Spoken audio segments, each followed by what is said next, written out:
Welcome to Movie Oubliette, the film review podcast for movies that most people have mercifully forgotten. I'm Dan. And I'm Conrad, and in each episode, we drag a forsaken film out of the oubliette. Discuss it and judge it to decide whether it should be set free or whether it should be thrown back and consigned to oblivion forever.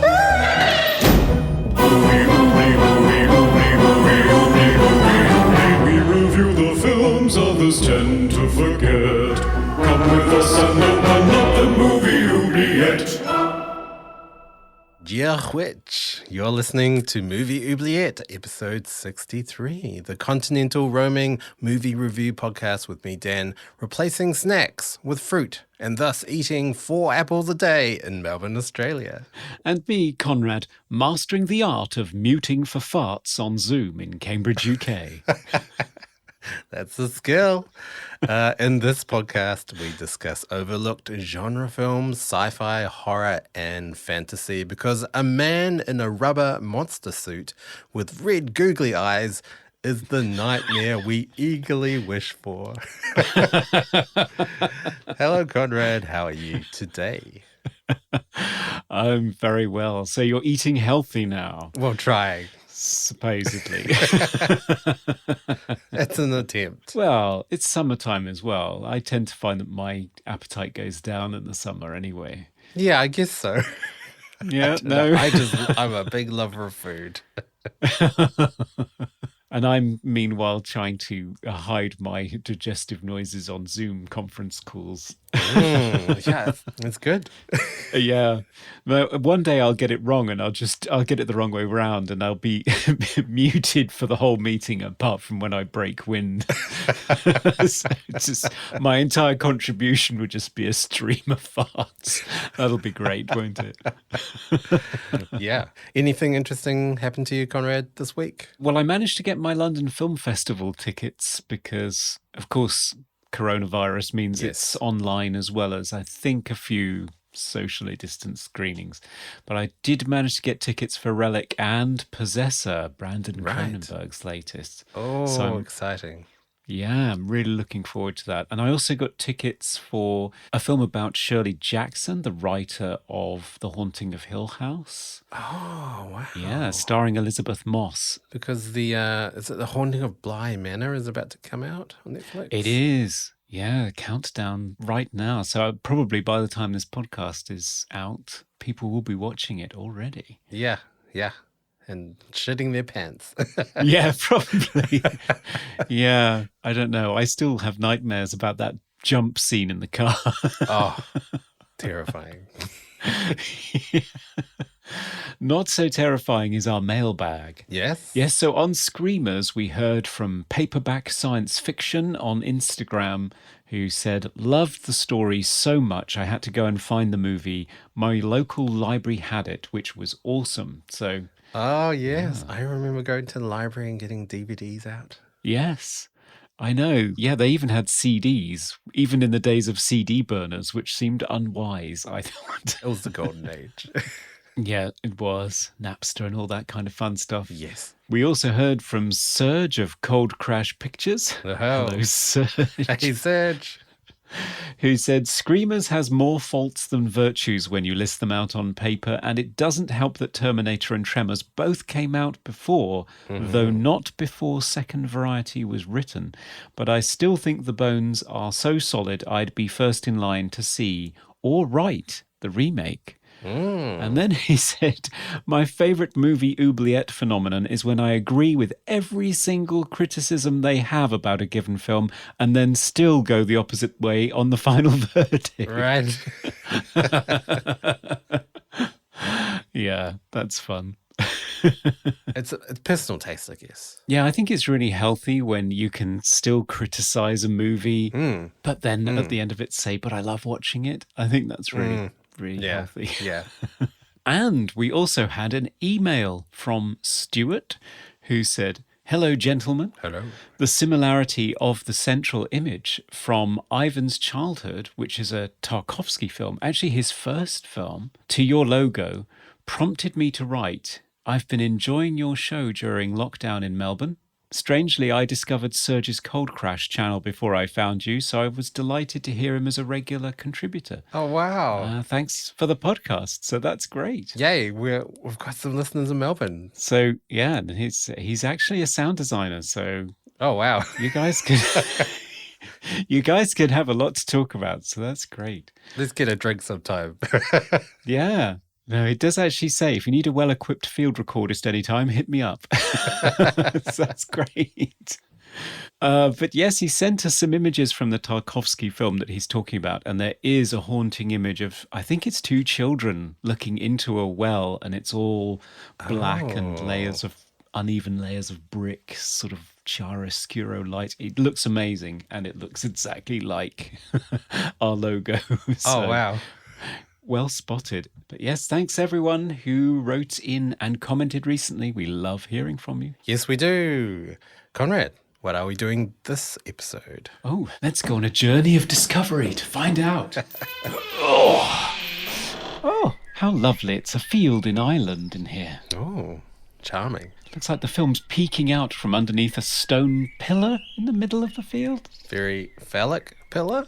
Yeah, it's very phallic. Hang on, I'll just get this spade. Oh, it's really wedged in there. Oh, it's thundering all of a sudden. Unusual? I can hear growling. I'm coming back. Okay. Get upstairs, fuckface.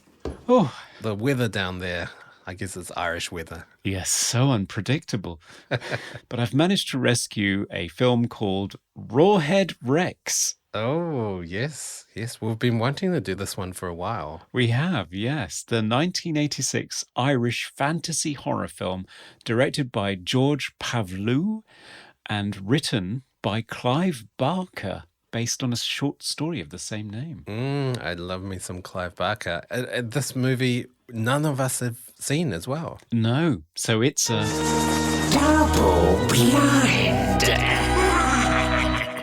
So who's in this movie? It stars David Dukes, Kelly Piper, Ronan Wilnot, Donal McCann, Neil Tobin, and Cora Venus Lunny. Okay. I don't know any of those people. No, I have no idea who any of these people are. I'm sure they're all incredibly talented. Yes. So in this film, when a farmer in Ireland tries to dig up a giant stone phallus in a field during an unconvincing hand-animated thunderstorm, he unwittingly releases a pagan demigod called Rawhead Rex, who looks something like a fanged American football player in S&M leatherwear. He then proceeds to terrorize the village and baptizes a local vicar with a golden shower.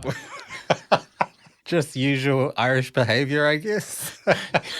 Bloody tourists.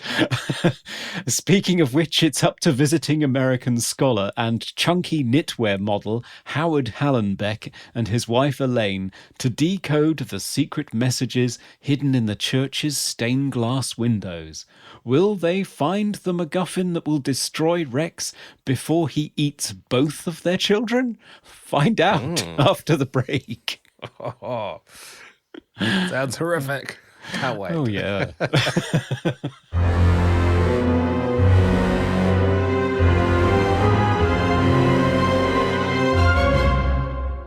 Okay, we are back to talk about Rawhead Rex, the 1986 horror from Ireland. I don't watch many Irish horror films. I don't think I've really come across any apart from Grabbers. Oh, yeah. And I've never heard of the director either, George Pavlou. No, and I hadn't even heard really much about this film. It was just one of these things that had a really cool looking monster on the cover, and you think, oh, that looks interesting. But I never actually got around to watching it.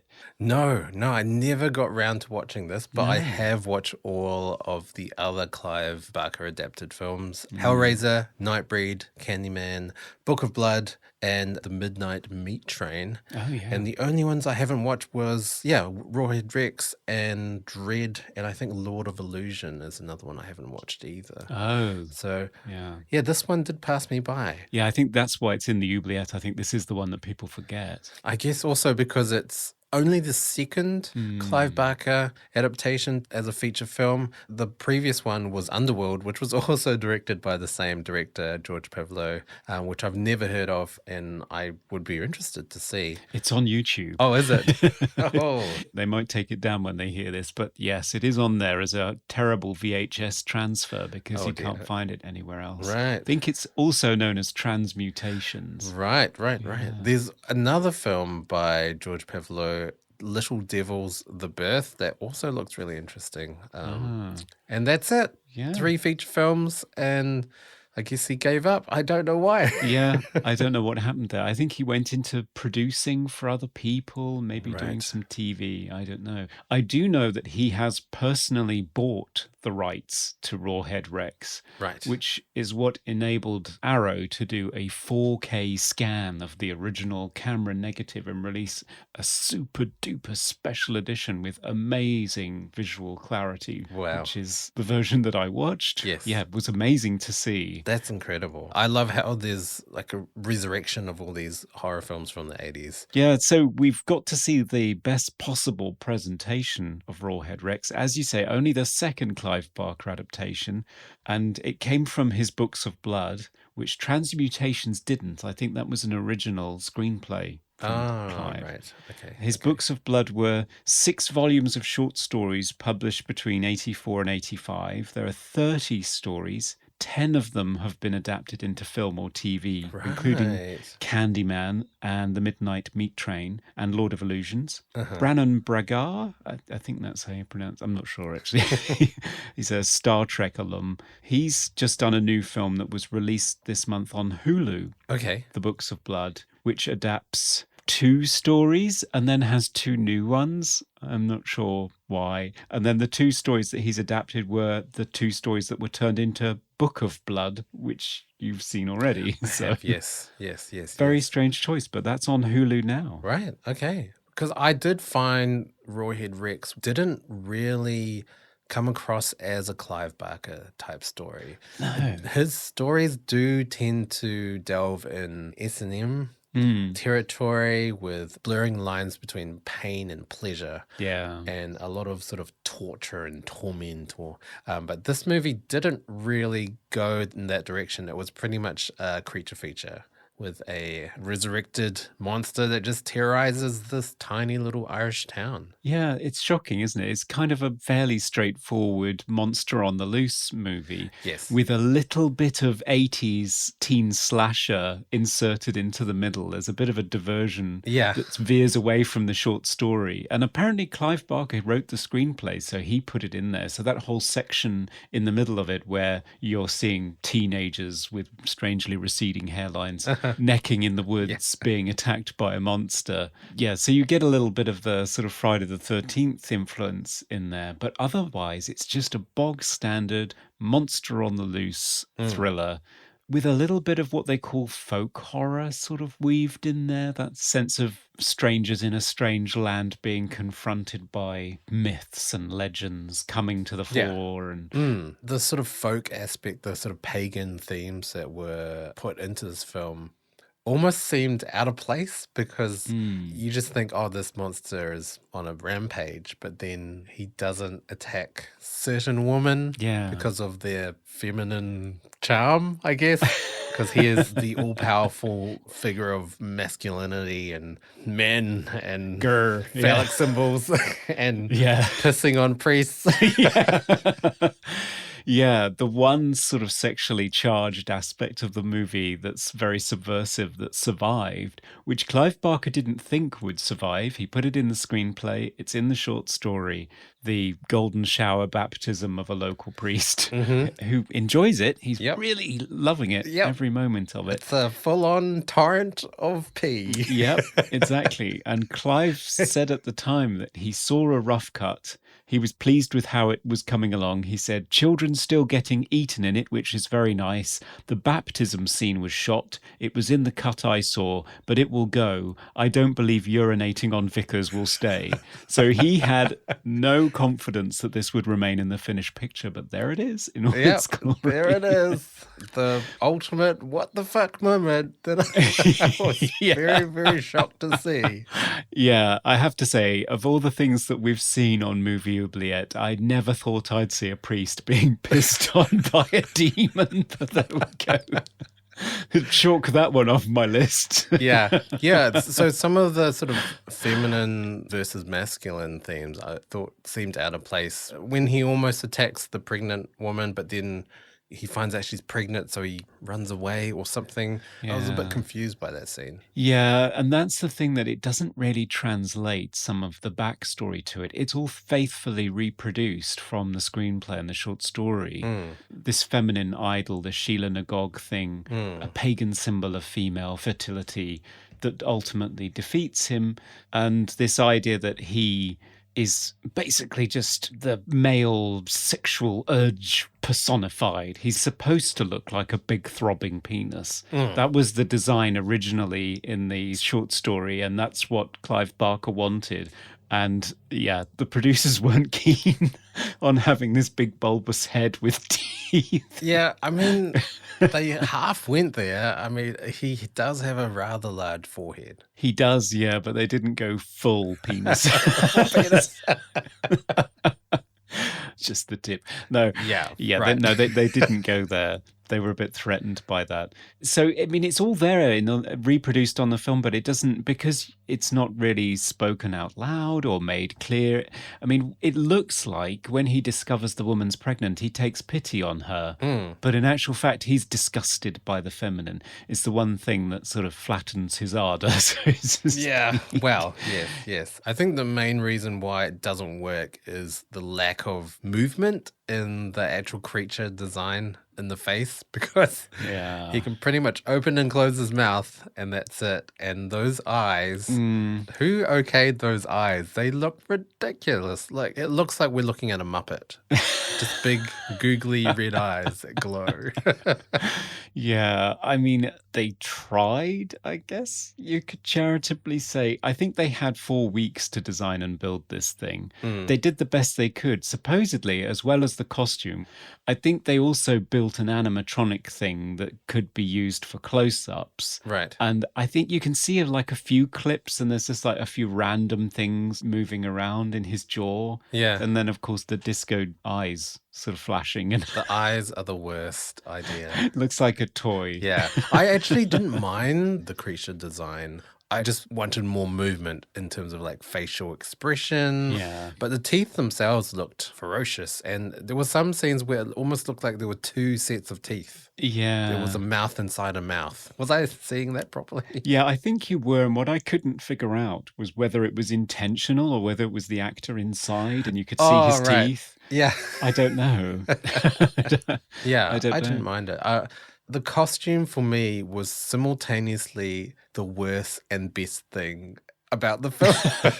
Like, it was really bad with the eyes and the lack of movement, but the reveal of the monster, I was just like shouting, like, yes, this is amazing. Like, it's one of those monsters where you know it's just a guy in a rubber suit, but you don't care. You just go with it. Do you think so? I did, yeah. I went with it for the first shot when he emerges from the mud underneath the stone and he flies up on that optical shot with the thunderstorm behind him and he's covered in mud and shit. And I think all of the stuff that's all over him sort of covers up how crap it looks. It does, yes. So I thought that shot was really good, but then the rest of it when he was attacking people, and it was always bravely in broad daylight, pretty much. Yeah. Which, when you're doing American Werewolf in London and it's gutsy, but it's groundbreaking and Oscar winning, go you. But when it's something you put together in a rush in 4 weeks, maybe a little bit of artistic lighting and judicious editing would have been wise. I didn't mind it. Did you not?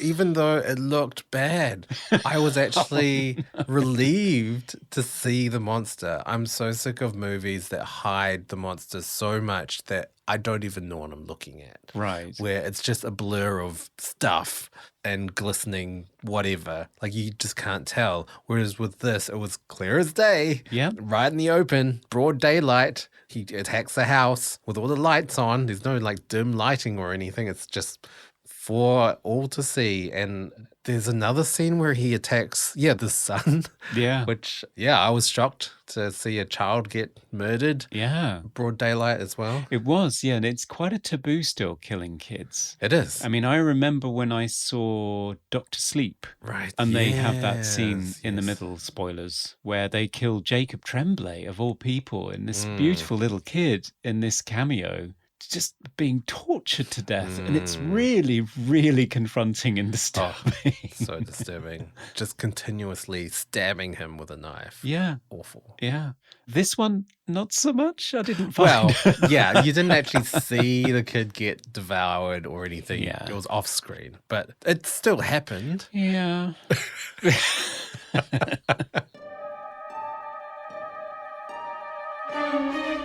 It wasn't trying too hard, I feel. Like it knew that the monster wasn't great, but just went with it anyway. I think a lot of it is to do with the fact that it is Ireland as well. If this was set in America, I think it would have been a lot worse. And I think the scenes would have been too cheesy. But because it was Irish people, I don't know. It had a pass for me. It got the pass. And I loved the dry Irish wit as well throughout the entire film. Like there were some hilarious lines. Yes, I suppose there is the cultural aspect to it. And I think shifting it to Ireland was a bit of a masterstroke, to be honest, because the original story was based in Kent in southern England. Okay. And I think Clive Barker wanted to go for this sharp contrast between middle class England with bright sunshine, with this monster rampaging around. And instead you get grey, rainy Ireland. But considering how strongly religious Ireland is, how strong tradition is there, that to have this pagan god, I think it's more shocking in this setting. And also just resonates more. I think people are genuinely more shocked. Whereas I think if you set it in southern England, people wouldn't be all that bothered. Yeah. I love horror films set in small towns. Yeah. I don't know what it is, but it has an almost claustrophobic aspect to it because of, I guess, less people. And just the fact that, there's just a monster just roaming the countryside, going from house to house and killing people. Yeah. So what did you think of the acting and the characters in the film? Well, I find it very hard to get over acting when 90% of it is ADR. So a lot of it has been dubbed and not very well. And it's hard to match ADR acting. So often it becomes overacted. And a lot of the scenes were very overacted, especially the wife. Elaine. Was it her, yeah. Elaine? What was the reasoning behind her character? Because she just seemed very horny for most of the film. She was a representation of feminine sexuality, I guess. So she's just horny. I mean, that scene where they're kissing on the street. So inappropriate. Get a room. I know, because it's like full like tongue plunging into mouths kind of stuff. Goes on for a while. Yeah. Yes. And this is while she's goading him about the possibility that because he's a historian, he might be interested in a bit of necrophilia. They might try that later or something. Yeah. Ooh. Nope. There were a lot of scenes with her that would end and I would just think, what? Yeah. What just happened? What did you say? The scene where they're in bed and she really wants some and he has to do something else. And then he asks her about, like, who's Big Jake? Yeah, some backstory. She'd been talking in her sleep, hadn't she? Yes, And he that's wondered who right. Big Jake was. And she's like, oh, Big Jake. It's like, what? Who are you? But maybe it was just a running gag between the two. I don't know. It's quite a nice depiction of a marriage, I guess. I mean, they're in their late 30s, 40s, I would guess. Yeah. And still very much into each other and Yeah. perhaps a bit too much. I mean, if we're talking about acting, we can't go past the priest, the one that gets baptized. What do you think of his acting? Well, he went for it, didn't he? I mean, he didn't hold back. He has some incredible line deliveries in the movie where I don't think he's just chewing the scenery. I think he's spitting it back out. Yes. A pretty amazing, fully committed performance. Yeah, his name is Robin Wilmot. That's right. Yeah, some of the scenes was kind of reminiscent of Nicolas Cage, how he just starts shouting for no reason. Yeah, the Wicker Man remake or something. There's one scene where Helen Beck asks him, "What's the monster going to do with you once he's done with me?" And then he just shouts, "Kill me, I hope." It's just, yeah, I don't know. I guess the director just let them do whatever. But yeah, some of the lines were just bizarrely delivered. Really bizarrely delivered. I mean, he has that classic line, something he says to the actual vicar, because he's the verger, isn't he? He's not actually the vicar. Yes, that's and he right, says to the vicar, his boss, something about up the stairs, fuckface. Yes. Okay. Apparently it's in the script, not an ad lib at all. Right. Okay. Well, I mean, it does remind me of Father Ted a little bit. That's So the maybe problem. That's the problem. Ever since Father Ted, I cannot take things set in small Irish villages all that seriously. Right, I mean, obviously, yes. I would be able to if the film was very atmospheric and serious and tonally very different. I'm sure there are Irish horror movies out there, or horror movies set in Ireland, that I would find incredible as an experience to watch, that I would take very, very seriously. But when you've got a rubber monster running around eating children in broad daylight, I just can't take it seriously at all, unfortunately. Right. Yeah. I mean, isn't that the point, though? To not take it seriously? I think it wants to be taken seriously, doesn't I it? don't know. It came across as almost like a comedy to me. It reminded me heaps of New Zealand horror films. So all the Peter Jackson early films, Right. Bad Taste, Brain Dead. It had a similar vibe. There was a lot of humor in this. There's one scene where Helen Beck visits the main priest and he's got a collection of clocks. And he says, "Oh, striking collection." And then the priest says, "Well, it passes the time." And it's just, I love that. I love just the ridiculous, Dad jokes. ludicrous puns. Yeah. Yeah, it's like he gets off on the wrong foot with the urine-soaked verger by saying he's looking for the vicar, and the vicar's called Coot. Oh, yes. And he says, "This guy Coot, he wouldn't happen to be old, would he?" Yeah. But it's such a dad joke. It's so Oh, groan-worthy. I laughed at it. Oh, no.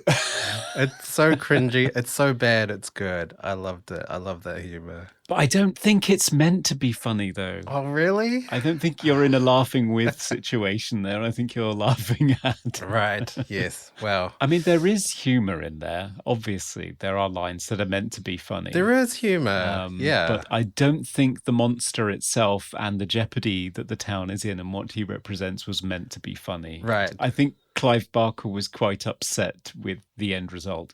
In fact, he was so upset with how Transmutations and Rawhead Rex came out that when it came to Hellraiser, he said, "If this film gets made, I'm directing it. Right. I'm not having this happen to my stories anymore." Yeah. Well, Hellraiser is definitely a horror classic. It's definitely up there in one of the best horror films of all time. So Yeah. I guess he did have his way in the end. And it's the only Clive Barker book I've actually read as well. Really? Yeah. Ah. Hellbound Heart. Yeah. Yes. I've read a few. They are very sexually charged. Right. And uniquely gay in their perspective as well. Oh, right, Yeah, which okay. gives him a unique voice, but he does confront you with things that you have never come across in horror fiction before. And he said adaptations like Rawhead Rex were deeply disappointing because the filmmakers didn't give a shit about the story's underlying psychology. They just wanted to make a monster movie. It does come across as that. It does, Like I yeah. said, all of the sort of underlying undertones of femininity and sort of pagan themes were very underlying. Yeah. And the main star of the show was a monster rampaging a tiny town. Yeah. It's very basic, and it's not Hellraiser. Hmm. Yeah, it's not surprising when Stephen King saw Hellraiser, he says, "I have seen the future of horror, and its name is Clive Barker." Mm-hmm. Didn't turn out to be the case, though, really, did it? I mean, after Hellraiser, things didn't go well for Clive Barker, certainly in terms of cinema. No. Yeah, I wouldn't say Hellraiser's the start of greatness. It was kind of the peak of greatness. Sorry, Clive. But yeah, a lot of the films after that were definitely low budget and not nearly as good. No.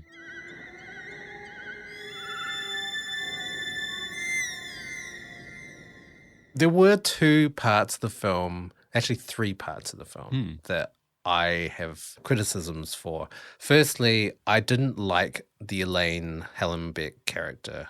I felt she was overly horny for no apparent reason and very two-dimensional. They didn't really delve into her as an actual character. She just seemed like the wife. Yeah, that's true. And for her to save the day at the end seemed a little bit shoehorned in. Like they kept her around for the final scene. Yeah. And it seemed like a shame. Like they could have developed her as more of a main character. Yeah, and then at least the ending would have been earned. She comes from nowhere, and it makes a lot of sense. In the short story, it is the man holding up this icon of female fertility that kills the monster. And in the movie, and in Clive Barker's screenplay, he obviously realized that the better thing to do would be for it to not work, have the suspense of it not working until Elaine shows up and picks it up, and then lo and behold, the woman saves the day, which is right. It makes perfect sense. It does. It does. Yes. If she'd been involved more. Yeah. If she was an actual character, yes. Yeah. It would have made much more sense.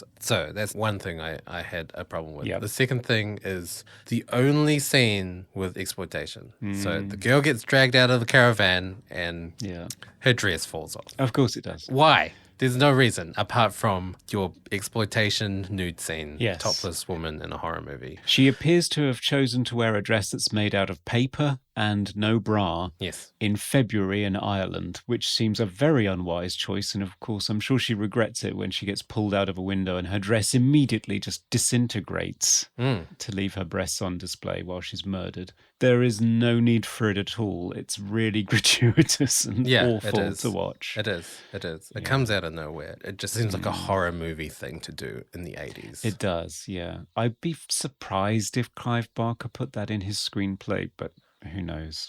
Yeah. The third thing I had a problem with was there is a few scenes where the verger has a experience, I guess. So he touches the table and for some reason he's looking through the eyes of Rawhead Rex, the monster. Right. But they didn't explore that. That happens a couple of times. Yeah. And nothing else really happened. Like you didn't really see this verger descend into madness. He was just suddenly snapped crazy. Yeah. Just insane.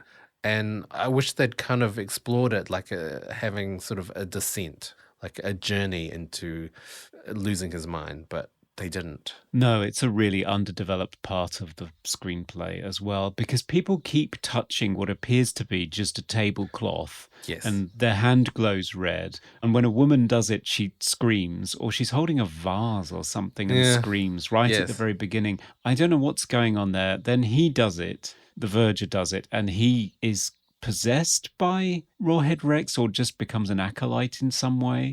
A policeman later on becomes under the thrall of Rawhead Rex after he's just picked him up and decided not to kill him. Yeah. And his day-glow eyes hypnotize him in some way. But I don't know. It's not really very clearly explained. No, it's all not. Of that. It's and not. I didn't get anything from the Predator Vision shots at all. I thought, why am I seeing this? Exactly. Whose perspective is this? I just don't get what it is that he's getting from this at all. Yeah, it seemed like they just wanted a Predator shot. Yeah.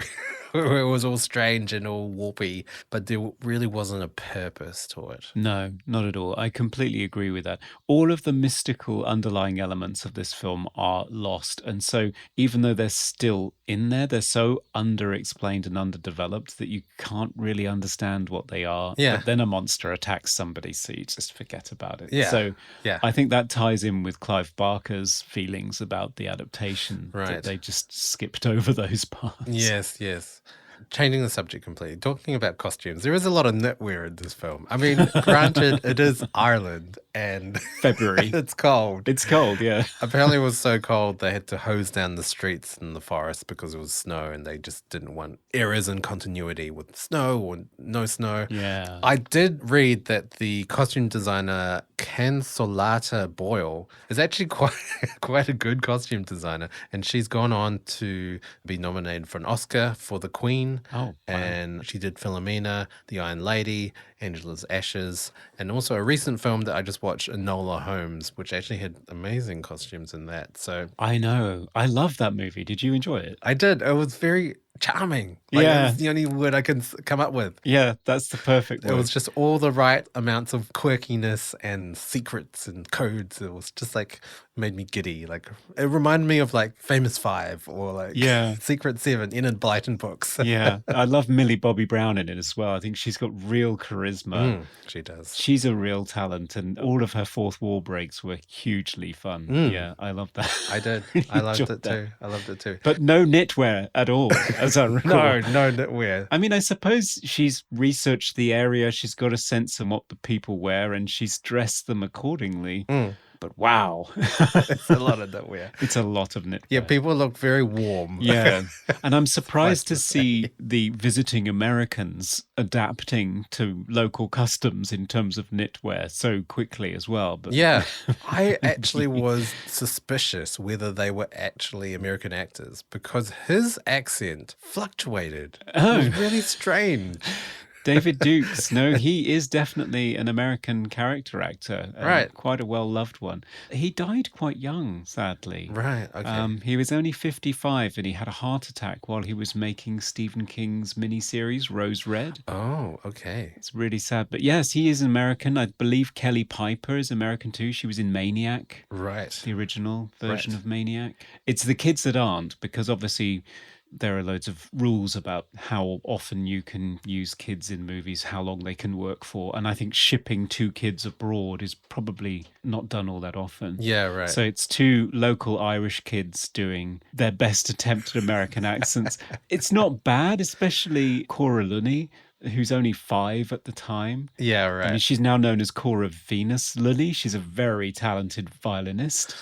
She went on to great okay. things. It's one thing that I don't like about this movie is it has to have the American family visiting. It's very much the same as Hellraiser. I think it really marred Hellraiser as well because that was clearly a post-production choice, which is we have so little faith that we're going to bring in American audiences unless we have American characters in this. So I think in Hellraiser, everybody was dubbed in post to be American. Oh, really? Even Wow, though it's okay. clearly London that they're in, and it just doesn't make any sense. And here you've got the visiting American scholar who is solving the mysteries of this local village and defeating the monster, or his wife does. Yeah. I mean, I think it is something that plagues a lot of small productions in sort of smaller countries. Like if you think of Razorback as well, it's got the American character in that. Oh, yeah, And, that's true. Yeah. if you think of Peter Jackson's The Frighteners, it's got Michael J. Fox, who for some reason is the only American in this Yeah. completely New Zealand produced movie. Makes no sense.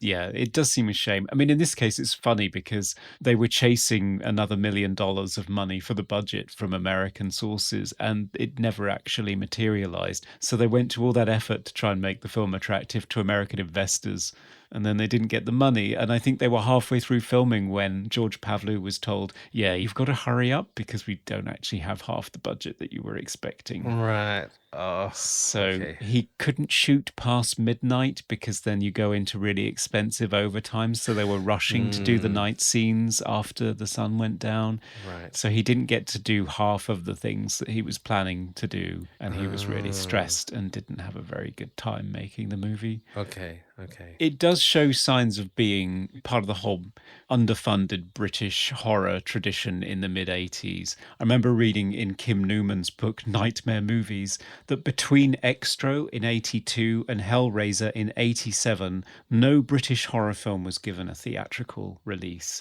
So no. they were all underfunded, bad box office, straight to video. Yeah. So Wow. it's a compromised movie. doesn't seem like it to me. It doesn't, no. I mean, I will give it that. There are many scenes in it that have got well-constructed sequences, great shots. There's crane camera work in really difficult-to-reach locations. Some of the stuff in the woods, for example, I love when the teenagers are running through the woods and he's got those low-angle shots looking up at them, looking up at the tall trees. Yeah. There's a lot of atmosphere in all of the shots. You can tell they've smoked down the sets all the time, indoors and out, so it's got a sort of misty quality to it all the time. I mean, it's not a cheap-looking, ugly, badly edited film. It's not Extra. Intruder or Extra. Yeah, that's Extra's a good comparison. Yeah, well, Extra didn't make any sense. No. At least this kind of made sense. There's a tagline for the poster. Kind of makes sense. Now it's time for Random Trivia. So, Dan, what fantastic piece of trivia have you discovered under a rock in Ireland today? Well, we have covered quite a lot of trivia that I looked up, but I do have one remaining fact. And there is one scene in the film that's actually pretty impressive. It's when everyone just catches fire because there's petrol all over the ground, and then the police inspector goes crazy because he's been mesmerized by the monster and he sets it on fire and everyone's on fire. So that scene did actually take 2 nights to film. Which it's always so astounding when you find out it's such a short scene. Which, I mean, that scene was what, like a minute, 2 minutes? Took 2 nights. Wow. Yeah, and I think they only had one take of the full body burns. I think they had 6 people on fire at once, which was a record at the time. I think it's been surpassed by, many movies with hundreds of people on fire at once. But yeah, 6 people on fire at once in this small Irish village. Yes. So yeah, it's a pretty impressive piece of pandemonium, that sequence. It is. Yeah. Oh, and that's our trivia. Yes.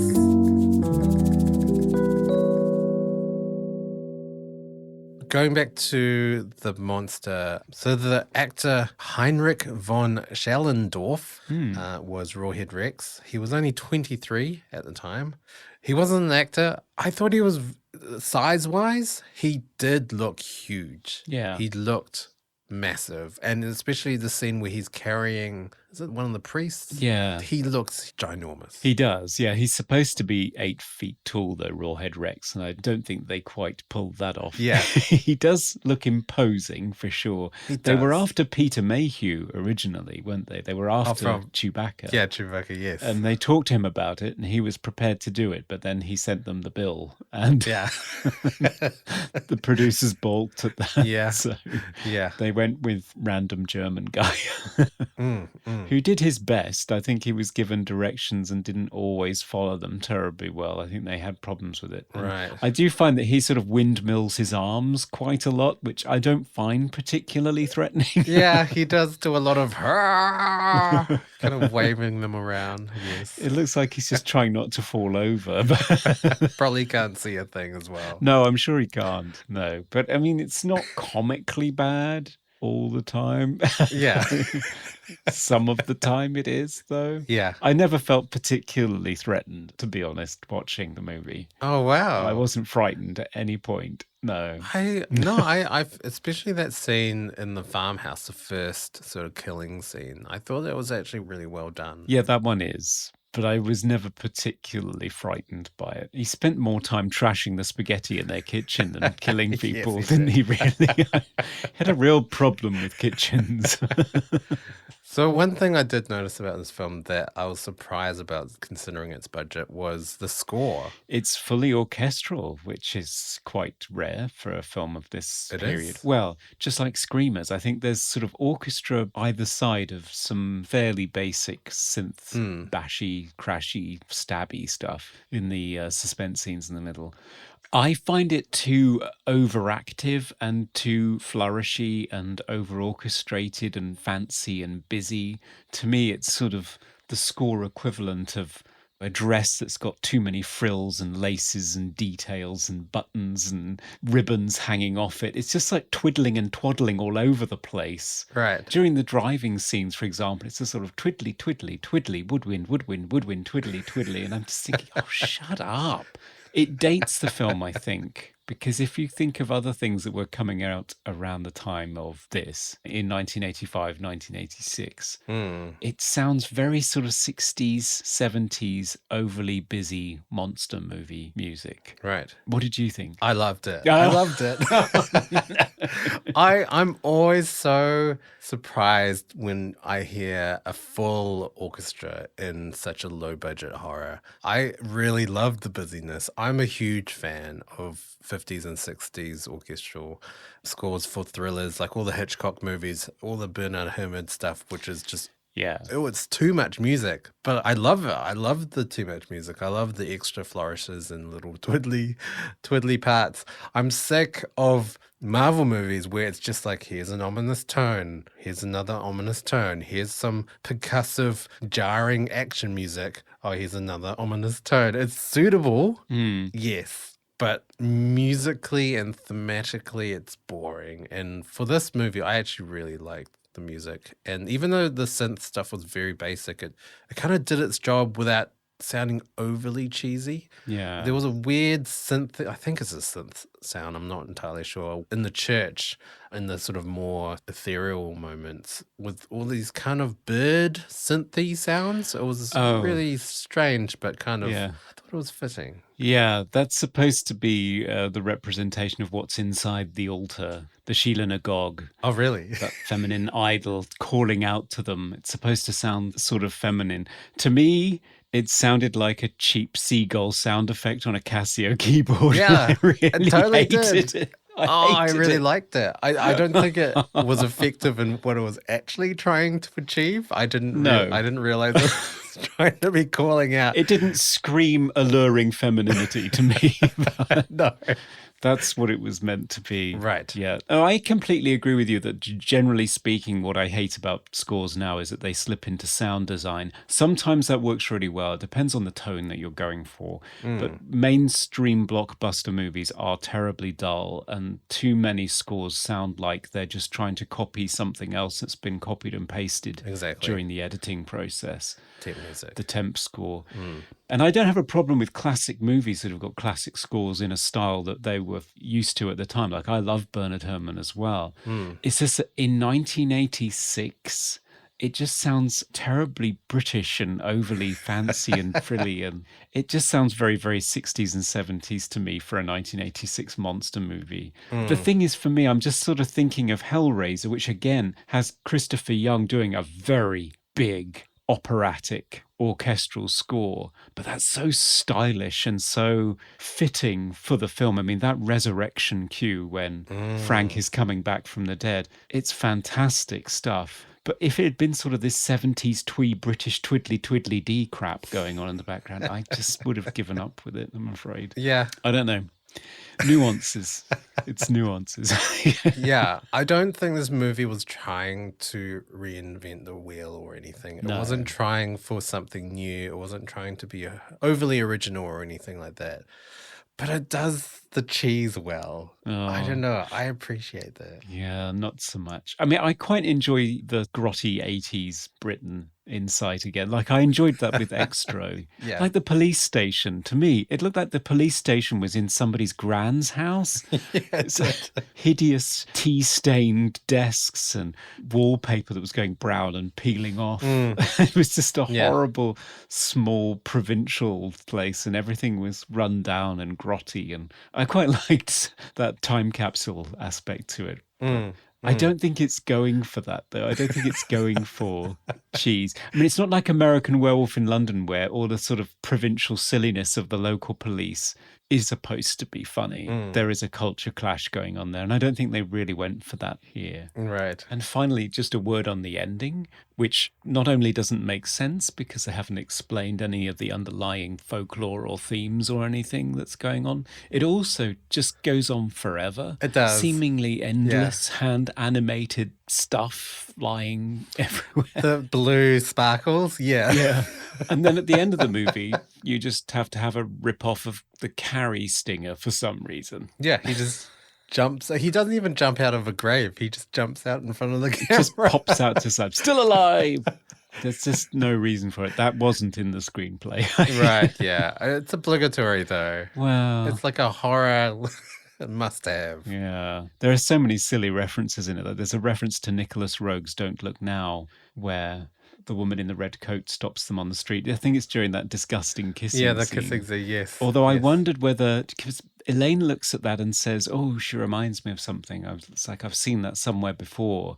And then it turns out that there is a feminine figure in a red robe holding up the Sheila Nagog in the stained glass window. So I thought, as well as being a Don't Look Now reference, it might actually have been a hint that Elaine was feeling her burgeoning feminine power, her connection to the thing in the altar or something. I don't know. So maybe that was purposeful. That's another thing that I was a bit confused about. The stained glass window sort of puzzle solving. Yeah. That didn't really make any... Like, he had taped these Polaroids together, but Yeah. you couldn't really see anything. Like, it No. didn't... It wasn't one of those things that just makes perfect sense because it all fits together. I was kind of scratching my head wondering, how are you getting to this conclusion? I'm confused. Yeah, it's not like In the Mouth of Madness where Sam Neill puts together all those ripped pieces of book covers. Yeah, that actually works. No, him just randomly bulldog clipping Polaroids together did not work. I did like the set of the church, though. Yeah. I didn't even realize it was a set until I listened to the commentary. No. And then they just completely trashed it. They did, yeah. Well, I guess that's the reason why it makes sense that it's a set. Yeah, Because yeah. I can't imagine them letting them do that in the local church. Yeah, exactly. Although apparently staging a demon pissing on a vicar was fine. Yeah, I didn't wow. have a problem with that. If it's not a real vicar, it's all good. Yeah, it's fine. Coming to you live from the Movie Oubliette Theatre, it's the prestigious Mobley Awards.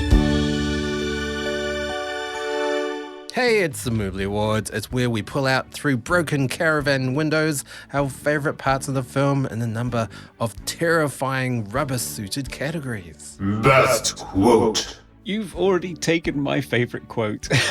Oh, no. But that's fine. No, I do love the Verger's line, "Kill me, I hope." Just ridiculously operatic, and I just love how he chews the scenery. I think there's another one that he says just slightly earlier where he says, "There's no escape," which is yeah, that guy's great. I loved every line that he delivers. What about you? So much conviction. Yeah, I love one of the lines near the start. It's with the son and Hellenbeck, his dad. The son saying, "I'm bored," and then Hellenbeck says, "Bored? Robbie, how could you be bored? This is the land of your forefathers, remember?" And the son just replies, "Yeah, they left." Cheeky little bugger. Yeah, and now he knows why. It's cold and miserable and there's not much to do. And then you get eaten. So Yeah. It's not ideal overseas experience. no, not at all.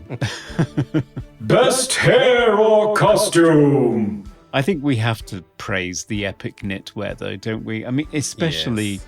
Hallenbeck's signature piece, which is this thing that has enough wool for at least 3 or 4 cardigans. It's double-breasted with this rollover shawl collar or lapel arrangement and these pretend leather buttons that are actually plastic. I remember these cardigans from when I was a kid. right. My grandparents used to wear stuff like this. And so yeah, it's authentic 80s hideous knitwear, and it's quite something to behold. I'm glad it's been preserved for the ages in 4K. Most 80s moment. This is not really 80s, but it's a line that parents say through the ages. So Robbie, the son, is seen constantly reading this comic, and his mother says to him, "No more comics, Robbie. They rot the brain." And through the decades, there's always the new thing that rots the brain. Yeah. At the moment, it's mobile phones. It's mobile phones now, yes. It used to be TV. Yes. And then before that, it was comic books, I think. Yeah. How about you? 80s. I was going to say unnecessary female nudity. I mean, we've talked about that sequence, But it does feel sort of early 80s. It feels sort of Friday the 13th knockoff slasher movie. Yes, it does. Nasty, horrible nudity that's not really necessary at all. So yeah, it feels as though in 1986, really, we'd sort of moved on from that. But yeah, here it is. Favorite scene? You've mentioned it before, but I will say yes, the first attack scene I did think was very well staged. I loved it. It's a little bit silly that Rawhead decides to hide in a barn behind some fruit boxes, but I did like it. There are some crane shots, there's suspense, there's some atmosphere in the scene. I suppose it's terrifying, but I do feel as though it's kind of undermined by the full views of the rubbery, unexpressive monster. I love that scene as well. I thought there was a lot of danger and peril. I liked the point of view shots as well from the monster and him making a mess in the kitchen. But yeah, I think it was a very effective scene. Probably the only one. Most cliche horror moment. So I've talked about it. The monster does make a mess in the kitchen. He does. Monsters always make a mess. I mean, this particular monster really goes out of his way to make a mess. He flips the table. He pushes everything off the counter in the kitchen. It's almost like he entered the room and thought, this is not acceptable. And proceeded to renovate. Yeah, every single ingredient for the night's dinner has to go, I noticed. And that pasta, he's really keen to destroy that pasta. Yeah. So, Conrad, how about you? I'm going to take a leaf out of Travis Malloy's book here. Oh, yes. From the Vanishing episode we did quite some time ago. He pointed out the old cliche of the cops don't believe me scene, which I think you especially have to have in a monster movie. And it always has to have the line, look, I know how this sounds. Yes.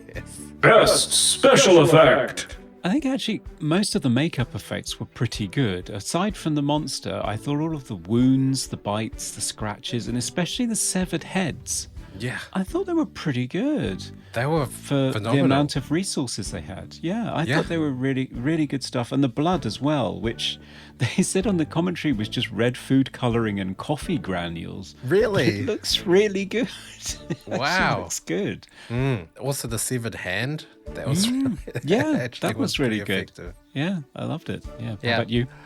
I'm going to say something outlandish, but yeah, the monster was No. simultaneously the best and worst effect of the film.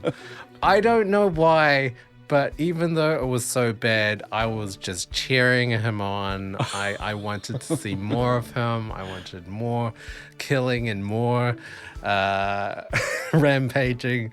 Yeah, I was a big supporter of the creature design. Oh, wow. Are you kneeling down in a graveyard and opening your top to be peed on, or not quite that far? Maybe not quite that far. Favorite sound effect. Well, we've already talked about it, but my worst sound effect is the cheap synthesizer patch for the seagulls that's supposed to Oh, yes. represent the ultimate feminine power that's emanating from the altar. So, yeah, I really hated that. I thought that was terrible and cheesy. Right. And undermined the most serious parts of the movie, but yeah, never mind. How about you? Right. So the scene where the housewife is cutting meat, very strange sound that they put there. It sounds like ripping paper. Or it's like ripping a cabbage in half, or a lettuce. Like, it's very crunchy and wet sounding. I know they're trying to make the meat sound much more disgusting than it actually is. Yeah. Well, it is British beef, so maybe it does sound right. like that. It's much tougher. Yeah, maybe it's like really crispy. Most funniest moment? I found these scenes particularly funny because they were just so badly sort of depicted, I guess. So there's one where the boy from the caravan is recovering and being given a piece of paper to draw the monster, and he draws the monster, and then I think Hallenbeck draws the monster, and they show both the pictures, and they're equally the worst drawing ever that anyone could ever render for the Rawhead Rex monster. Just terrible. What I love is that likeness. Hallenbeck's is worse than the kids, and he's like It is. 40. It is.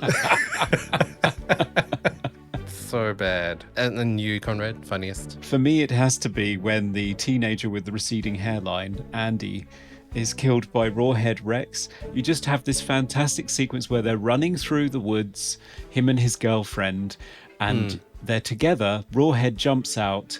You don't know what's happened. And the next thing you see is his girlfriend running out to the villagers in the caravan park. Yes. And she goes to gesticulate towards the woods to explain what's happened. And she realizes that she's still holding the severed hand of her boyfriend. Yes. And I know that was supposed to be horrifying, but I wet myself laughing. I thought it was That's so hilarious. funny. Patron's Choice. So this Patron's Choice Moobly Award category comes from the listener Hannah. Thanks, Hannah. And she wants us to pick the Academy Goes To moment. Wow. There's obviously a clear winner. There is a clear winner here. So, the Academy does go to Robin Wilmot, As Declan O'Brien. Declan O'Brien, because every line he really commits. Yeah. Really commits. I would love to see the montage of the nominees at the Academy and to see him standing there going, "Kill me, I hope," and "Get upstairs, fuckface." Hands down, give the man the statuette. Yes, let's do it now. And that's our Moobly. Yeah.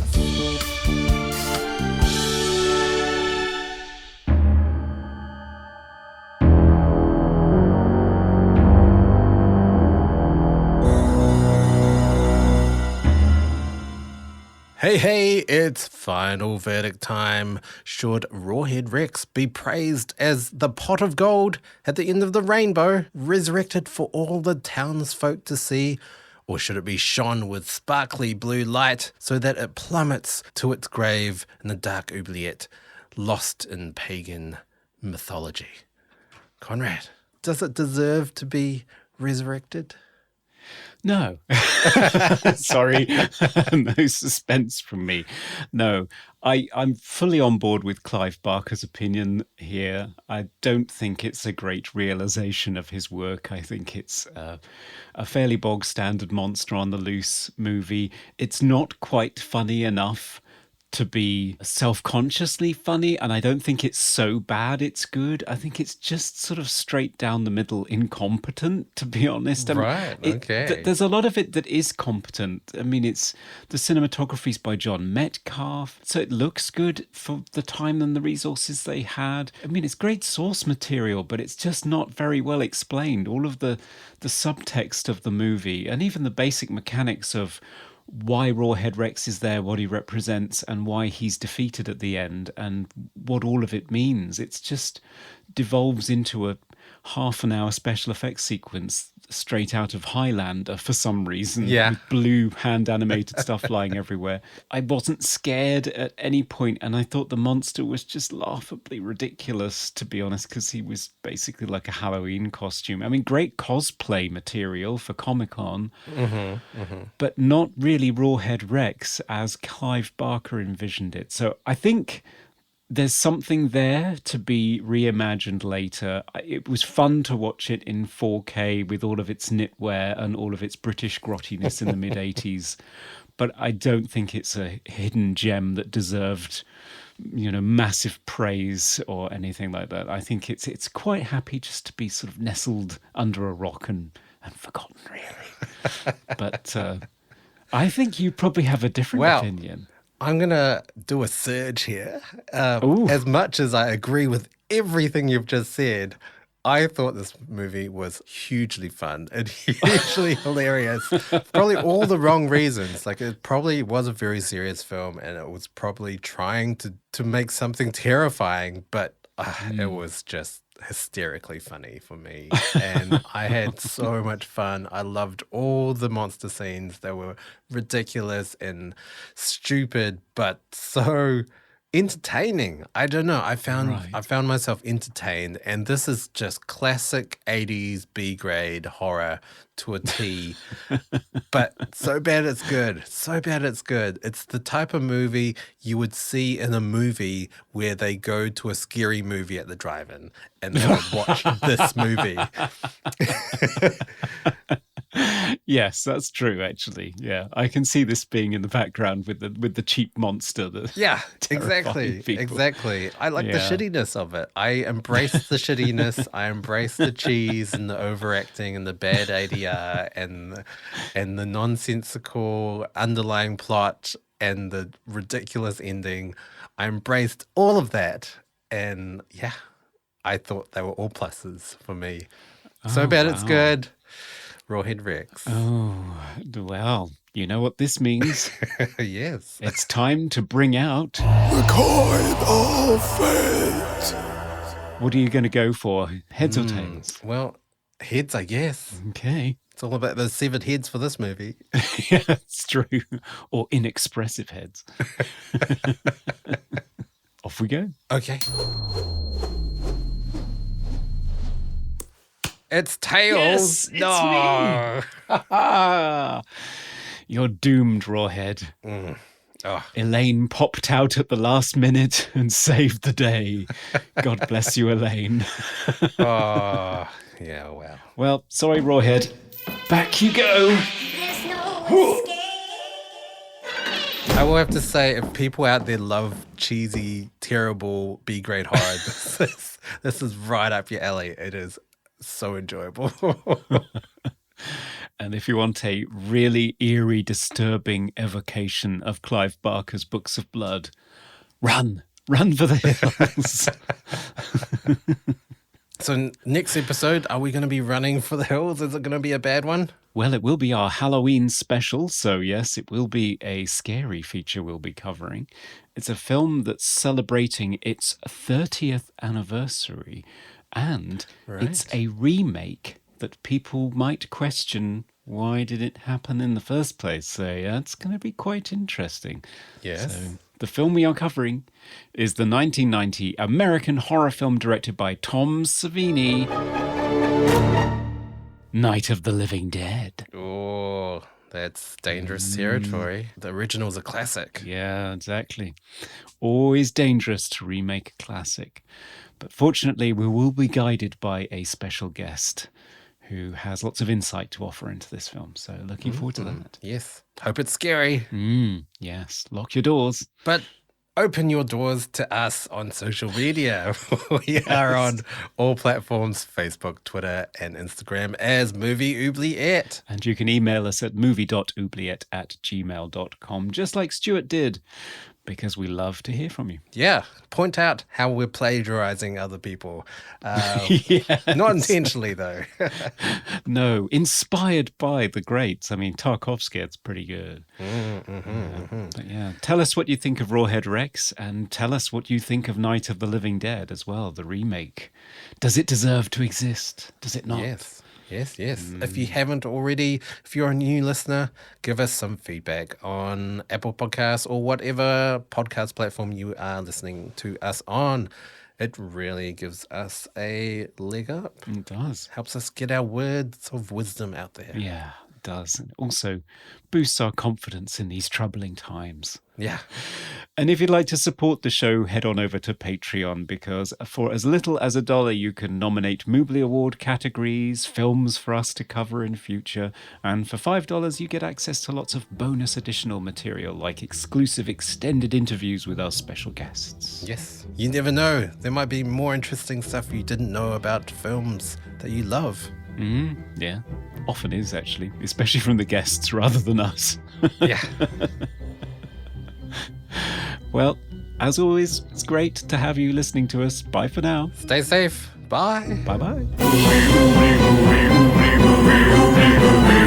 We review the films others tend to forget. Come with us and open up the movie oubliette.